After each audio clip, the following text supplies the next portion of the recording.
a ride is out of the question. Down with this sort of thing. Careful now. The nation holds its breath. Yes!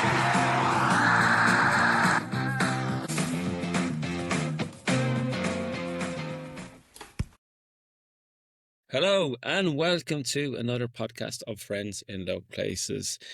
I guess we're four Irish men from the Valley of the Golden Vale. Have a bit of banter about different topics. And a warm welcome, gents. All good? How are you, Shawnee? Shawnee, how are you keeping? Now, straight to it. Mike Carroll has vacated his seat today to make room for our very first Friends in Low Places guest. A warm welcome to Ruaidhri Devitt. Hello, Rory. How are you getting on? Delighted Good to have be you. here and enjoying listening to you for the last couple of weeks. Fair play. So you're the listener. That's the first lie he's after telling on the podcast today, folks. Now, any of our our listeners with a keen ear will have noticed I said it's Ruaidhri Devitt, and will see that it has the same surname as Niall Devitt. So we have brothers here tonight on this podcast. So we might have some interesting stories. A sibling rivalry, maybe. Hopefully not too many now, Sean, because I'm worried my students could be looking on. Okay, no, this is all good-hearted family podcast. But yeah, so today we're going to talk about our school days, and hence the reason why we have Mr. Ruaidhri Devitt here with us, or should I say Principal Ruaidhri Devitt, because Rory is the principal of St. Ailbe School, and St. Ailbe School is where myself, Aaron, Niall and Mike and Rory went to school for secondary school. So it's quite fitting that we're quite lucky that we actually have today's current principal of the school joining the podcast to talk about school days in St. Ailbe's. So we're very happy to have you with us, Rory, and we'll promise to keep it clean and no shenanigans or sneaky stories will pop out. We'll do our best anyway. Thanks a million, Sean. Thanks a million. Probably have a bit more responsibility now than in the past, but great to be here with you guys.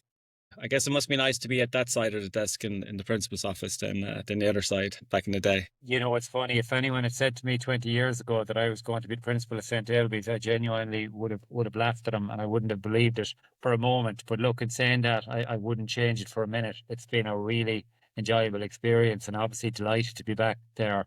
But I think it's important not to take yourself too seriously all the time. And I think I definitely suffer from imposter syndrome every now and then, kind of going, I don't know how I ended up here, but anyway, I did. Shawnee, one point before we move on, just to because there is a little bit of other history there. So our mother, Catherine Devitt, she's retired, was also a teacher in the school. And the reason why I just want to mention her on this podcast is I know she'll definitely be listening, seeing as Rory's on it. Okay, listen for Rory now. All right, okay. Very good. And I think we're probably forgetting there's another connection as well, that Aaron's dad, Sean, would have spent many years in St. Ailbe's as an art teacher. 37 years, I think, Dad was there. God bless him. Yeah, 37 years, I think. They would have started below in the Irish House down in the middle of the town, I think. Absolutely, yeah. Was Ailbe's built maybe in the 70s, was it there? Yeah, you're talking, I think it was in 81 that they moved up to the current building or thereabouts. So we might have a few stories later on about that, go on. So, yeah. Sure. So, in today's run of things, our first, Niall, you're going to take us through the best days. Was school the best days of your life? Or maybe have some best days and worst days. And then I will look at how school, or ask some questions about if school prepares for life. I have some thoughts on that. Then we will look at how we compare ourselves today as opposed to how we were during our school days, and then we'll finish up with we all have kids, of course, and our own kids are going to school. None of them are going to the school that we went to, but we will talk about kids and school and how much we harp on to them about how good it was. Rory's two kids do. They go to St. Ailbe's, just so you know. True. Rory's two kids go to St. Ailbe's. That's right. So, Niall, over to you. Best days, worst days. Yeah. So I suppose we regularly heard when we were in school, and perhaps we sometimes tell our children, I'm not entirely sure, that school days are actually the best days of your life. So I suppose, first question, gents, Do we agree with that? Is that true? Looking back now, I definitely think it's probably a lot of nostalgia, but I think, yeah, with a great 6 years in that school, and not just that school, national school as well, but great memories, great freedom. Of course, it was the early to mid 90s, so I would say, yeah, definitely. And Shawnee, for you, school days, the best days of your life? Primary school, no. I hated primary school. I dreaded it. I was in the monastery and the national school, first national school, then the monastery. Then, just for listeners, it wasn't an actual real monastery. It was just called the monastery school. But the second half of school then in secondary school, St. Ailbe's, or aka the Tech, was fantastic. I loved it. Absolutely loved it, yeah. Yeah. And what about you, Rory? I know school days are still days for you, but I'm talking about when you were a pupil. Yeah, Best days of your life? I'd be very positive, I suppose, and I would have very positive memories. For me, the positives were the friends that you made, the relationships, maybe the things that at the time you didn't fully appreciate, but as you get older, like, and you still have a lot of, similar friends, you really see the importance of that. Now, look, particularly in secondary school towards the end, there obviously was a little bit of stress and worrying about exams. I think when you look back now, you realise that we probably worried about very small things or some minor comment or comparing ourselves to other people. So I know all of that was there in the background, but overall, I'd look back in school days very positively. And as I said, just the friendships for me would be the main thing, the friends that we made. 100%. So, lads, if you can think back and if you can remember best and worst memory. So, Aaron, your best memory of school and your worst memory of school. Well, best memory, obviously, it sticks out. Grease is the word. Okay. In 93, the musical we did in transition year, that was a fantastic experience. Made different friends, and we got to go through a full production with, was it a guy called Brian Flynn, I think, maybe? That's right, yeah. That's He's right. from Waterford or something, wasn't he? Yeah. He was a heavy hitter at the time, if I remember correctly.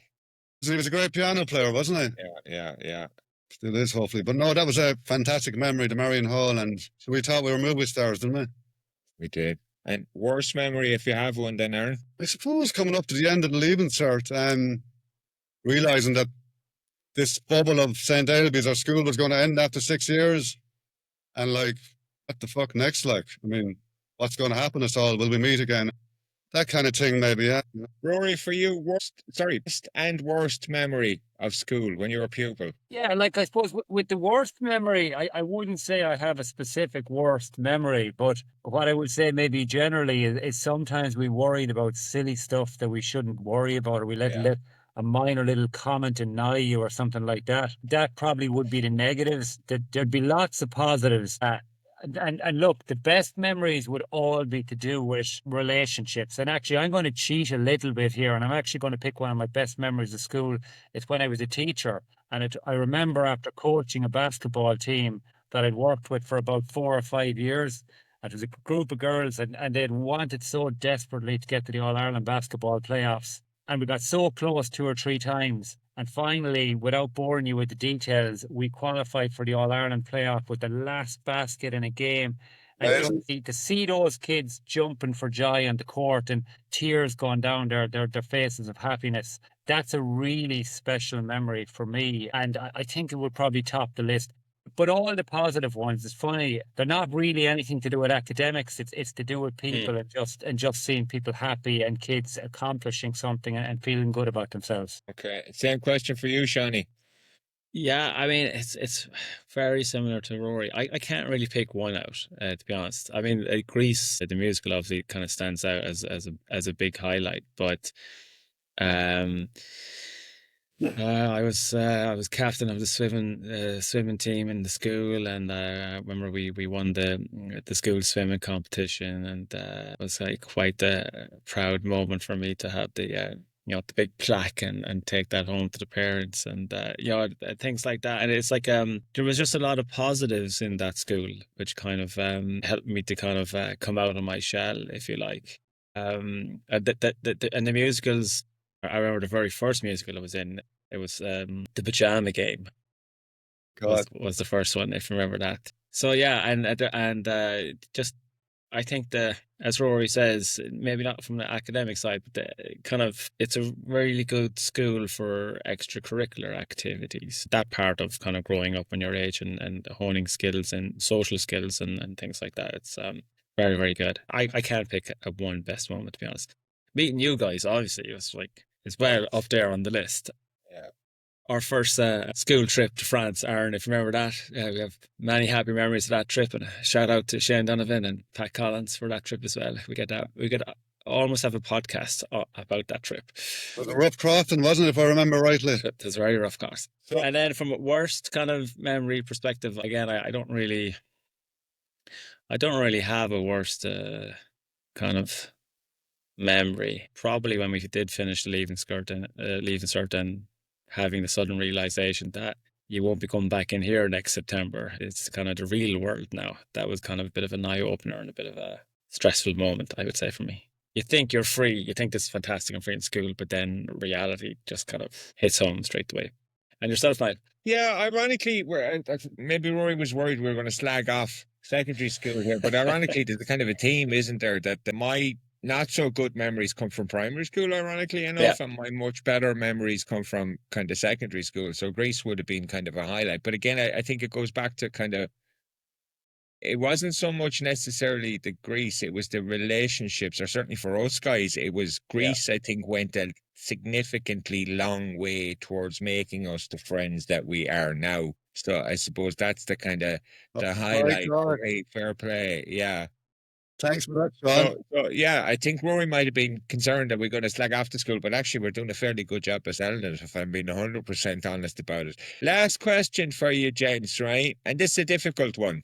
And again, I was thinking about this, so if you could kind of keep the brain that you have now, and you could travel back in school, and when your parents or the teachers or whoever said it to you at the time, because I'm sure it was said to you, I suppose enjoy and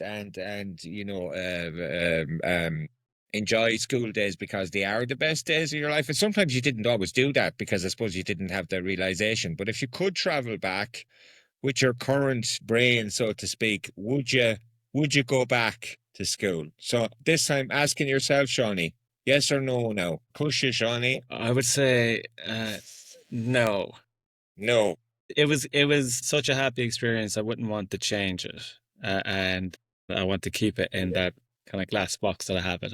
I wouldn't want to go back and do it again, just to keep it as it is. Okay, Aaron, yourself? I'd say yes. I'd love to go back just to see what it would be like, but on my life experience, Now it could be a mistake going back, but yeah, I would. I'd like to go back.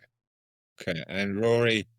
Obviously, you are back, but if you could go back and be a pupil all over again. Funnily enough, I probably would be more inclined to agree with Sean on going back as a pupil, because for me, a big part of secondary school life, I suppose, is kids coming in and kind of growing together and maturing together, and almost the immaturity is kind of part of it, like it's part of growing up. And I think there might be a challenge if you had the brain of a 45-year-old in with 12 and 13-year-olds all day. You might find certain challenges with that. And actually, just on a side note, you were speaking about Greece. We actually had Greece the musical 2 years ago in the school. So I think, what was that? Nearly 30 years or so after the original. And we got great pleasure out of making an absolute show out of Niall, who was in the audience. And highlighting the Danny Zuko. It was 95, wasn't it, that you were? 93. Yeah. 93, was it? Yeah, we pointed out that Danny Zuko from 93 was in the audience. So I don't know if Niall appreciated it at the time, but it was great fun. I was. No, some of it I did, but I was fearful at the same time. It was like the Oscars, Niall. You're waiting for your Oscar. Yeah. So that's basically, I suppose, an overview then, Shawnee, of our school days, the best days of your life. And I suppose how much we enjoyed or not the whole kind of experience there. Yeah. Before we move on, I just got to say also, we had a good bunch of people in our class. Yeah. I must give a shout out to that. We actually had a really good crowd. Yeah. And I don't think there was any rivalry or any ill-tempered atmosphere or anything like that. I think there was always a good atmosphere in our class, if I recall. Or maybe I'm romanticizing now, but No, you're dead right, Yeah, Sean. I would say Some that was great genuinely characters. true. Yeah. yeah, with really good characters. Very Okay, good. so, but yeah, kind of going back to maybe academic view of it, did school actually prepare us for life? So, like, we'll say, I don't know, if we look at first maybe from a work and career perspective, did school prepare you, Aaron, for your working career now? I would say no, because I was advised in careers to go into catering and hotel management. Okay, that'd be like Basil Fawlty or something, you know? All these hours. I mean, but Couldn't picture you in that role, Aaron, to be fair. no, so I ended up in web design and printing and all that graphic design stuff. But no, I careers wise, no. But that's not to say it didn't prepare me in other ways. But from a work career point of view, not really. From my point of view, anyway.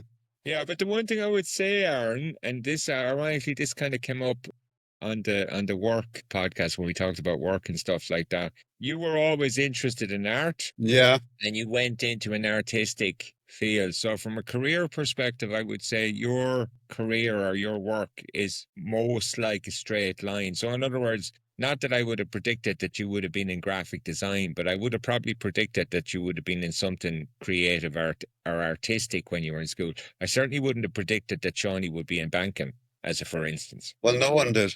Fair play, Sean. Certainly confirmed none of my maths teachers would have predicted that.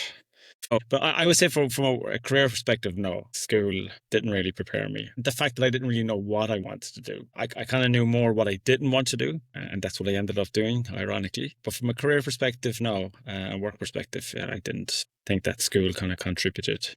What about yourself, Niall? Yeah, I think in some ways, yes, and in some ways, no, quite frankly. And again, I don't know how things have kind of changed or that. I suppose one that kind of stick, and again, I go back to the kind of Greece example, and ironically, so as Greece, it's a kind of a team environment. You have to kind of work together. But I suppose, certainly when it comes to work and all of that type of stuff, being able to work as part of a team pretty much in most roles nowadays, I would say is pretty damn important. And I think sometimes, certainly my experience at school is it doesn't necessarily always do that. It's quite focused on your kind of academic side of things, where stuff like Greece, etc., obviously kind of allows you to do that almost by accident. The other thing I would say is, I do think from any teacher's point of view or career guidance, to try and advise a 15 or a 16 or a 17-year-old what they want to do from a career point of view, I think is nigh on impossible. And to be honest with you, I actually think from the 14 or 15 or 16-year-olds perspective,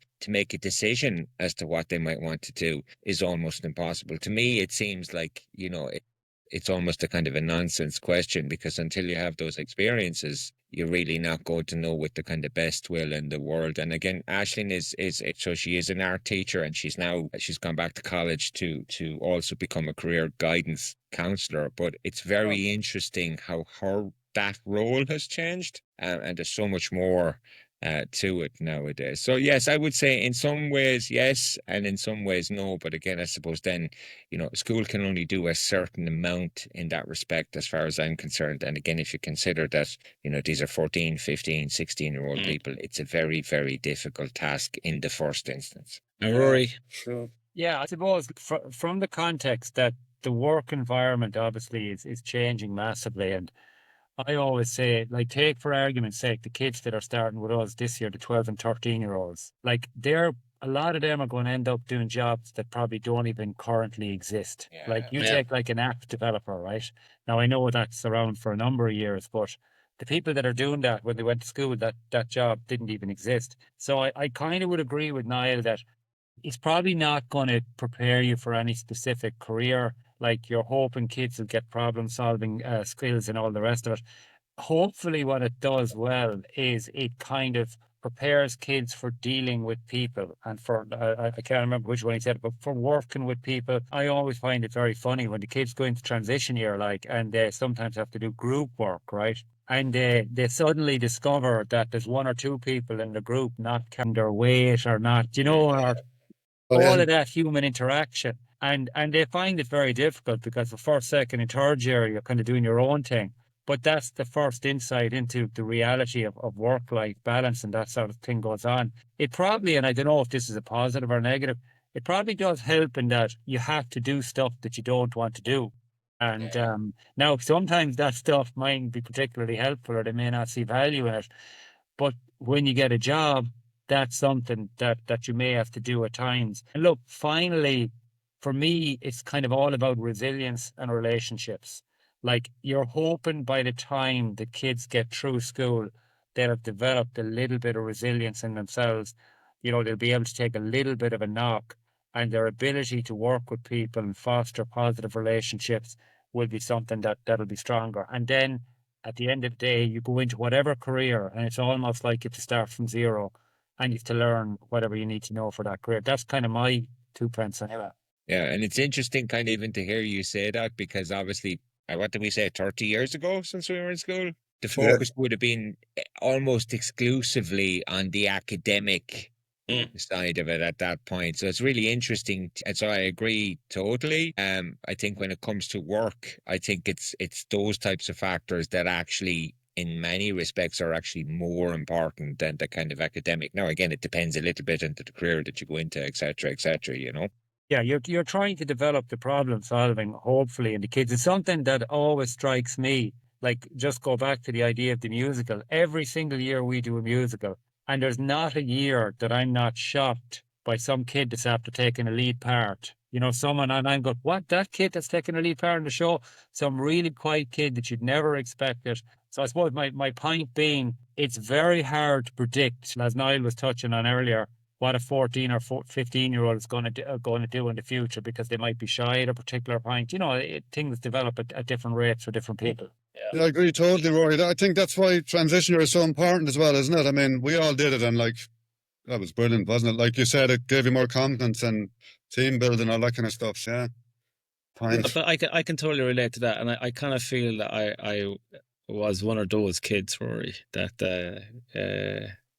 would never have put myself forward for a kind of a kind of role that was one of the lead roles, I suppose. But that I found a new confidence in myself that I never had before, and that's like that's kind of stood to me. It's transformative for a kid at times. Yeah, for sure. Yeah, 100%. And that kind of brings us nicely into kind of relationships, and then like a bit like you say, Rory, then school does kind of help you build those relationships with those kind of activities. It did for you, Niall, I guess. Yeah, and it's interesting. It's very interesting to me because when I was thinking about this, because academically, you know, I did okay, but like I didn't do that great, being 100% honest about it. So I was kind of like, what's the real value of school to me?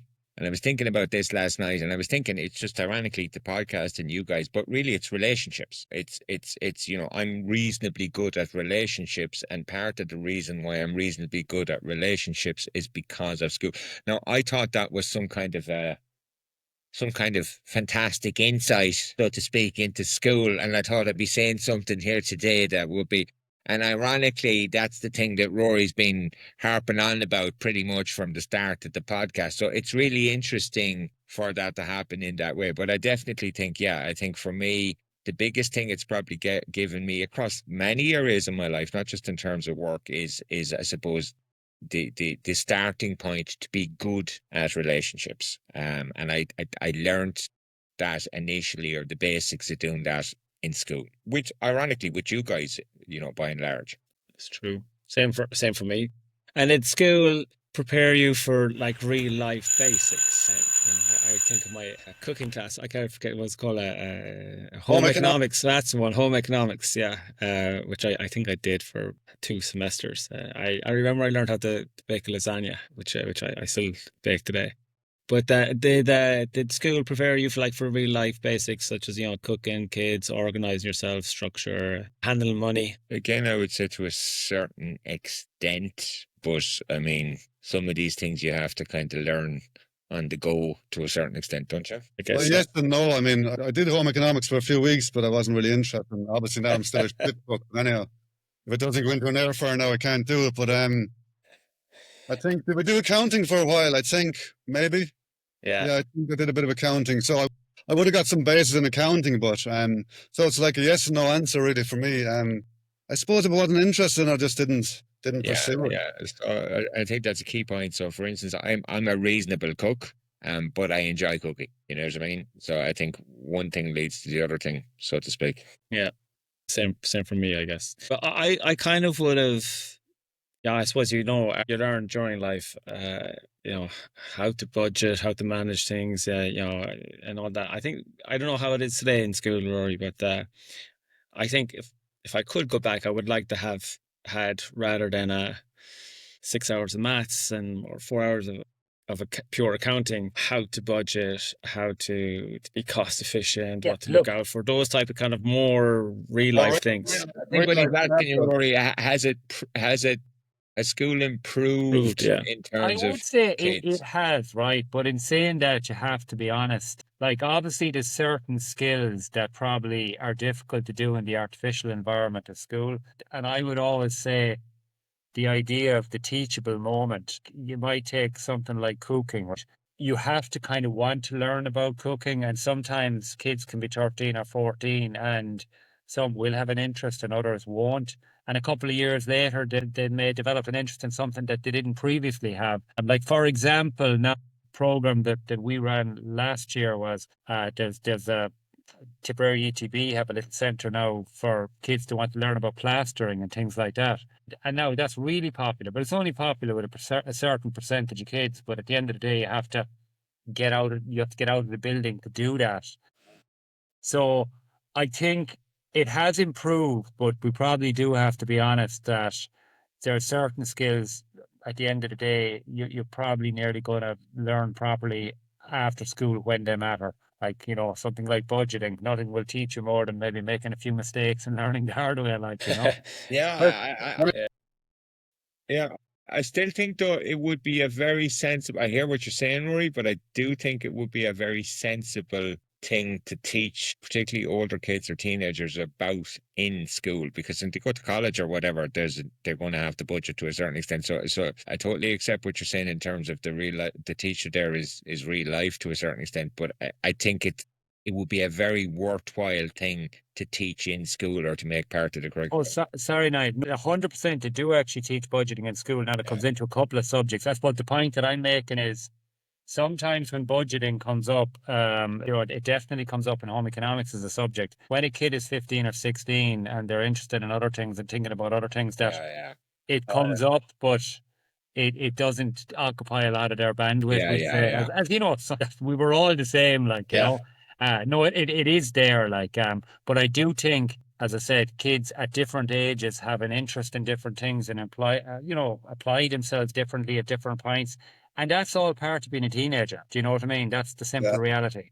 Ironically, I do have a memory of you in either first year or second year, and I'm sure Sean will remember this, Aaron, in your dad's arts class, where you were budgeting your pocket money for a given month. I remember distinctly you were writing it down what you were going to spend it on. Ironically enough, you were budgeting at a very early age. Do you recall that, Shawnee? I'd say, if I was to guess, Aaron probably still has a couple of those copybooks in a box somewhere with, It was £20 a month at the time. Yeah, I used to have to budget it before I started working in the shop. Yeah, so no, there was never anything left by the third week, but at least I made an effort. Yeah, no, it was quite impressive, because you would buy your packet of 20 Silcut. You'd note that down. That would be that gone. And Dad used to do that. Dad used to have a ledger, so maybe I saw him doing it. Income and expenditure, So, Niall, how different are we now compared to back in the day? Yeah, okay. So, and I'm sure we are different in some ways and maybe not so different in others. So, guys, what I'm looking for here is one way that you have completely changed and one way where you're exactly the same. Okay? So, Aaron, starting with yourself, one way that you've completely changed from who you were at school. The priorities, obviously, my priorities now are totally different to what they were when I was in school. So now I've got family, household bills, all the stuff that we all have. You have to budget and pay them and prioritise all them. So I would have completely, obviously priorities in school are very different. So, and one way that, one way that you're the same. I'd say inside me is that teenager still. I still kind of I tend to hang on to the past a bit too much. Okay. Instead of being trying to be in the present, getting slightly better at it. But yeah, probably the same from that point of view, I'd say, yeah. Yeah. Oh. Okay. Shawnee, one way you've completely changed and one way you're exactly the same. I've completely changed in that I have belief in my ability Okay. nowadays. But when I was in school, although it might not have showed, but I had very little confidence in myself. Very little. I was, and that made me quite stressed. And again, you might not have seen it, but I was very stressed regularly due to kind of lack of confidence and lacking belief of what I was capable of doing and lack of ability. And I think that hindered me in a lot of ways actually to succeed, I think. I'm not saying I'm super confident in myself now and I believe 150% of my ability, but I'm not much more acceptable, or I accept much more who I am. If I believe I'm good at something, I believe in my ability that I'm good and I can deliver. So that's something that I didn't have. And it's something I'm exactly the same as. I was a dreamer in school and I'm still a dreamer now. And I think I'll always be a dreamer. I'm always thinking of how things could be. I was younger, I was always thinking about how things could be and how I would my life to be like. I'm still like that. I honestly still feel like I'm 16 and I'm thinking that, oh yeah, this would be cool to do. I want to do this and blah, blah, blah. That's the same. Okay, Rory, one way you've completely changed and one way you're exactly the same as the Rory that went to school in St. Ailbe's. I'd say the way I've changed is probably very similar to a lot of people. But look, when you're a teenager in school, you tend to worry about what other people think of you. You tend to worry about if you're popular, if people like you or not. I'm not going to say that I don't care now, but I suppose I would tend to worry a lot less about what other people think and then probably more about just trying to do the right thing, And how am I the same? I suppose at my core, I'm probably a little bit competitive. I try to hide it at times, but I probably was competitive back in school. I'm probably still competitive. And I'd say my personality, I might be a bit more confident now, like most people as you get older. But my personality is more or less the same. I suppose I'm a logical, rational type of person, hopefully anyway, So I think that's the way I've got. I think we'd be all very similar in that respect. I think that I would have cared much more about what people thought, and to the point that don't really care at all, or certainly about most people. Obviously, there's some exceptions, but again, I think unfortunately that's life to a large extent. I don't know if it necessarily has anything to do with school. Okay, again, the stuff that you cared about back then, so the stuff that you were passionate about, one thing that mattered massively to you, and then one thing that mattered massively back then that you don't care about now, and one thing that hasn't changed, so something that you still care about. Shawnee? I mean, having good relationships, obviously, and being there for my friends and loyalty, that hasn't kind of changed for me. That's one thing I really cared about. People could feel that they're dependent. They could depend on me, and I could depend on them, and that's kind of, I think that's what solidified our kind of. I guess that's why we're still friends, if I can put it like that, and how we still manage to support each other despite our foibles. And it's unconditional. So that's the thing I still care about. What was the other part? Something that there's something that you cared about back then that you don't care about at all now? What other people think of me, kind of go back to what Rory was saying, that back then I would have been very conscious, but nowadays I don't give a shit. Rory, same question to you. Interesting one. Yeah, and look, it's probably similar. Like, I'll put a slightly different twist on it. Like, when you're younger, someone might make a comment, and you know what? They mightn't even mean anything by it. It might have been just something that they say offhand. And sometimes you read into these things too much, or you let it bother you, or you might have a slightly negative interaction with somebody, and you carry that stuff with you a bit more than you should, or maybe get frustrated. I think as I get older, again, it's probably linked to just maybe not caring as much about what other people think about me. If you have a negative interaction with someone now, I think I don't let it bother me, but as well as that, I'm a bit more forgiving of other people as well. I think, like, I understand that we all say and do stupid things at times, and we all might say something meaning one thing, but it's sounding a different way. So I'd say I tend to be a little more forgiving, and I suppose one of the ones that I still care about. I like to think friends and family in particular that you're there from. And I think I was more or less when I was younger. And, you try to do that now. But look, we're all evolving and changing all the time. Okay. Aaron? Yeah, I suppose back then, obviously, cared about my friends, you guys, and everyone else. But I was very conscious about my image because back then I had bad acne. Yeah. I used to get a bit of a slagging, so Yeah. no, it's gone now, thank God. But but I was very self-conscious, so I suppose that would have been a big thing. I remember using that. Was that Clearasil?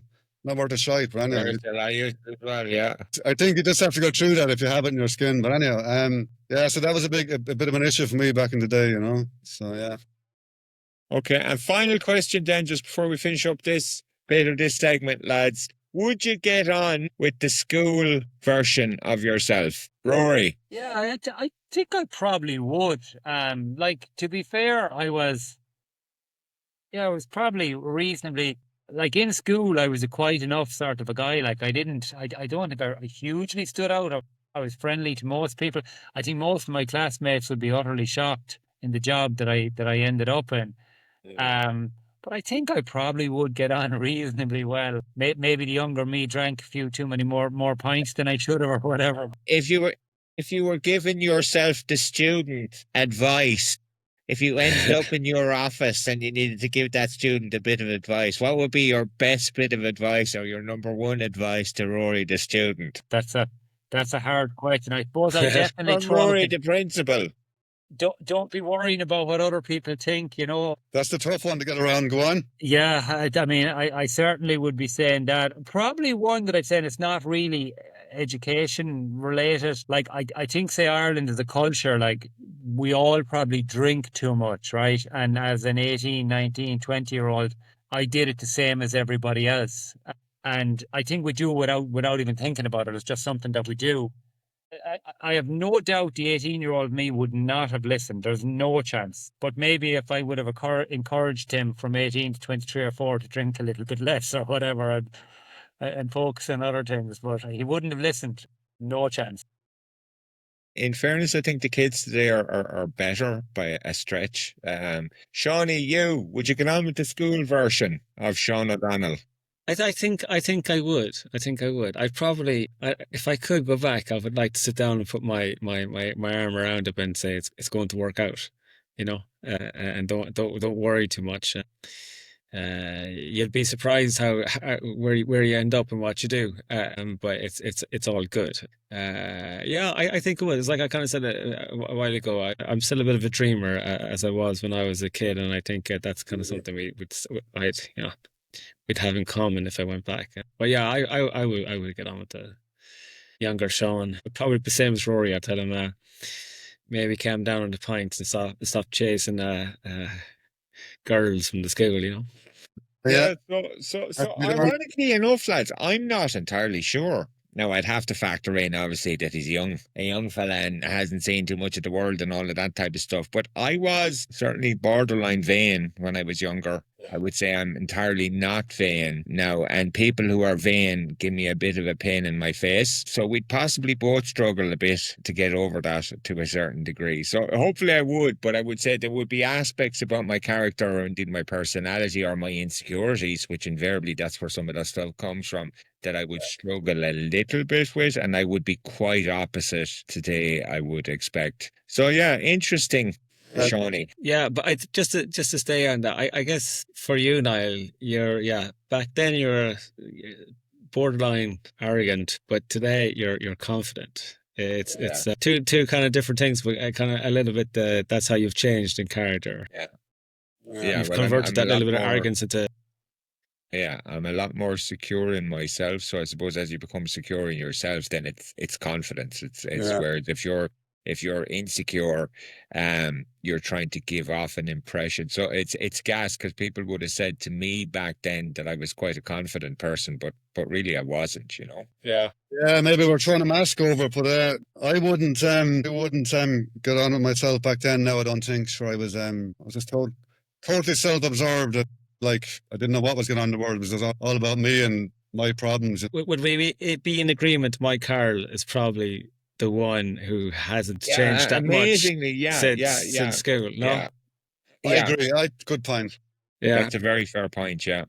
I think Mike would get on with himself if he went back. In fact, we'd probably have a hard time spotting the difference between the two of them. Yeah, Yeah, I'm sure that there was, but I would say that Mike, at least from an outwardly kind of perspective, has possibly changed the least in a positive way, I would say. yeah. Yeah, Yeah. But he was always pretty rock solid, like, you know. Yeah. exactly. So who do we think has changed the most out of the four of us then since the school days? Aaron. It's hard to know. Careful now. Yeah. Down with that sort of thing. Not for an hour. I can't put it on TikTok, so make sure it's under an hour. No, push TikTok. Go on. Moving on. What do we actually tell our kids about school? Like, what's the official line? What do you say? I can say from my perspective, I've just told them it was great, and I kind of say enjoy it as much as you can, and they know you guys, so they know you exist, and they know I know you from school, which they find quite cool. And but apart from that, I don't really talk that much about school, to be honest, with the kids. So Aaron, what about you then? What's your official line to the kids? Well, I just tell him, like, one of mine is doing his leaving cert. He's a couple of exams done, but I just say, like, do your best. It's not the be all to end all, and there's life after school. There's plenty of opportunities. So we're not the type of parents about put them under massive pressure anyway. So that'll be my line, like, at the moment, you know, just do your best. Rory, I suppose interesting. Your mother being a teacher, you being teacher principal. How do you communicate the good old school days? I'd be very similar to Aaron, and honestly, everyone would expect, because of my role, that I'd almost be over the top about this stuff. But like, as a parent, obviously, look, I really wanted to try and to do their best and all the rest of it. But once they're doing their best, that's all you can ask for. I think you also have to remember they're only teenagers. We all made mistakes.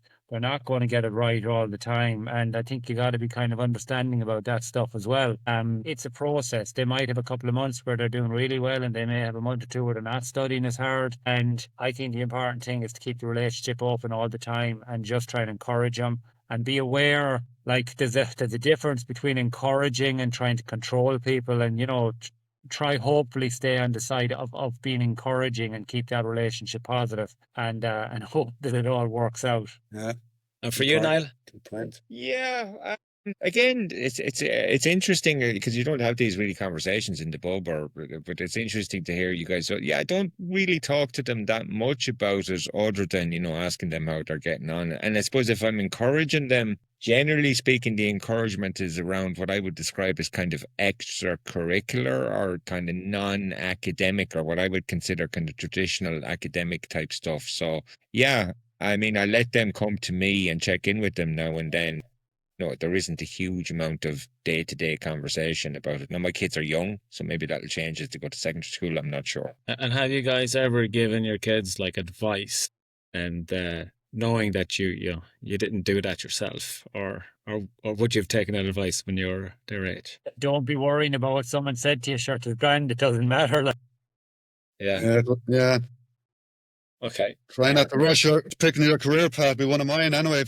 Yeah, so something that did pop up there recently, now that you thought about mention it there. I had to have a conversation with one of my kids about friends and friendship, and how to, I suppose, quantify or qualify friendship. And again, you've been through that process, you know, yourself and some people and so on and so forth. So I suppose that's kind of interesting in the sense that you base that on your friends, and to the large extent, I was basing that conversation, not necessarily entirely as I was aware of it at the time, but on my friendships with you guys. So in other words, you know, how did they become the good friendships that they were, and why were you guys those people, and why did it all work out, and why was it different from other people, and so on and so forth. So it's kind of full circle in that respect. But I suppose the other thing is, Rory's pointed out there, and again, this is a difficult one for me. Ironically, this is probably more difficult for me than the academic stuff.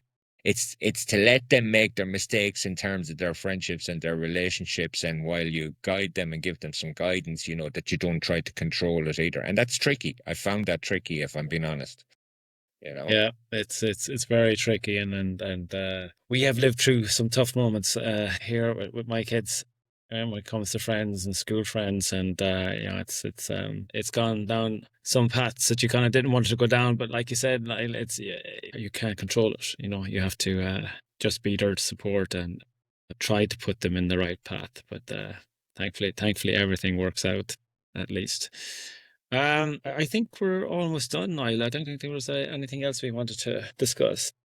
No, it's been an interesting look back at school and an interesting conversation, and obviously to have Rory's perspective big time, as a teacher, as a principal, I think it's been great. And again, I'm lucky because obviously Aisling is a secondary school teacher here, so I get to see some of the differences or hear about the differences and so on. But ironically, again, just to reiterate, it's that relationship piece, which to be honest is the piece that probably remains the same. I think that's probably the most important piece, or the biggest lesson, so to speak, in the whole thing, Can I ask, how has St. Ailbe's changed, we'll say, maybe from when we were doing our Leaving Cert to today?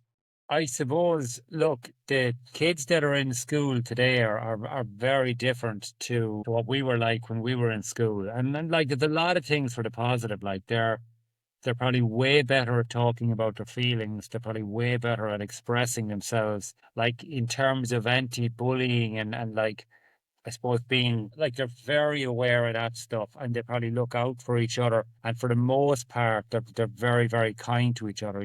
They're I suppose they're kind of aware of positive mental health and all of that sort of stuff. But look, the big elephant in the room and the big challenge, unsurprisingly, is social media, and there's two sides of it. And probably, unfortunately, at that vulnerable age that kids are at, and in the teenage years, there's a major downside to social media, and that's one of the big challenges. And in so many ways, as I say, they're probably far more advanced than what we were, kind of emotionally and all of that sort of thing. But then in other ways, they're far behind. You'd be shocked with what percentage of kids probably don't ride a bike, or potentially mightn't even be able to ride a bike. Compared to age group, everybody could do that. It's different, and that's the way I describe it. You can start saying what's better or what's worse. I think it's just different. They've come up in a slightly different environment, and there's some areas where they're definitely better, and maybe there's some areas where they need a little bit of support. Interesting. Well, it's definitely good to hear that you're keeping on the school musical tradition. And Grease 2, as I was on 2 years ago. Well, I think it's the original Grease, not Grease 2, but okay.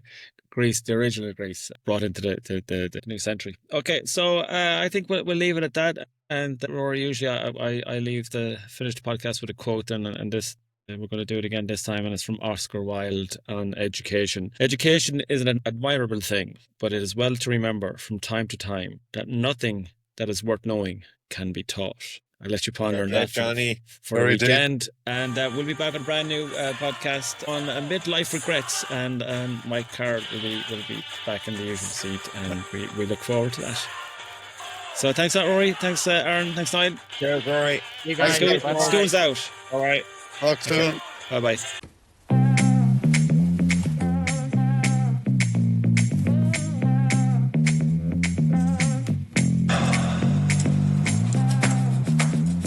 A ride is out of the question.